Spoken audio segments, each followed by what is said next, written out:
घरनि में अछे ऐं कारे तिरनि जो इस्तेमालु रुॻो मिठी ग़िज़ाउनि ऐं ख़ासि करे खाधनि में ई इस्तेमालु कयो वेंदो आहे। तिरनि जे फ़ाइदनि खां अणॼाणाई जे करे उन्हनि जो इस्तेमालु तमामु घटि थिए थो।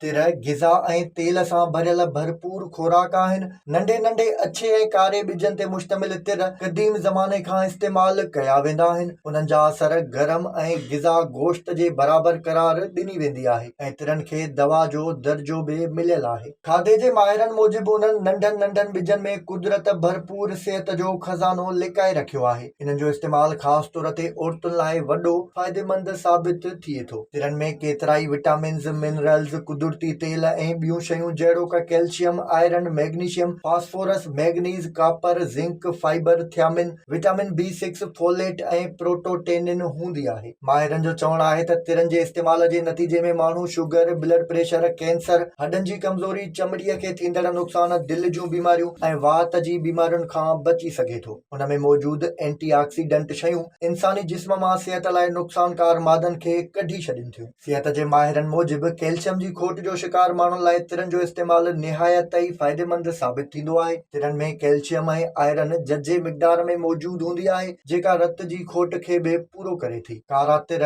हल्के गरम पाणीअ में पुसाइण खां पोइ खीर में मिलाए खाइण सां थोरे ई ॾींहनि में तव्हां में रत जी खोट ख़तम थी वेंदी। तिरनि में फ़ाइदेमंद तेल हुजण जे करे उन जे इस्तेमाल सां खुड़ियुनि, हथनि ऐं चपनि जे फाटण खां बि बची सघिजे थो। खुराक जे माहिरनि जो वधीक चवणु आहे त थुल्हो थियण जे ख़्वाहिशमंद माण्हुनि खे घुर्जे त तिरनि खे बादाम ऐं खसखस सां गॾु मिलाए खाइनि ऐं उन खां पोइ खीर पी छॾनि त उन्हनि जी इहा ख़्वाहिश जल्द पूरी थी वेंदी। न रुॻो एतिरो पर तिरनि जे इस्तेमाल सां नहनि ऐं वारनि जी सिहत बि बहितर थींदी आहे। तिरनि में विटामिन B ऐं E, मैग्नीशियम, कैल्शियम ऐं फास्फोरस मौजूदु आहे, जंहिंजे करे तिर वारनि ऐं मथे जी चमड़ीअ जे लाइ वॾा फ़ाइदेमंद आहिनि। तिरनि जो तेल मथे खे मालिश करण सां वार घाटा, कारा, वॾा ऐं मज़बूत थींदा आहिनि। विज़िट कयो अवामी आवाज़ मीडिया ग्रुप जी वेबसाइट awamiawaz.pk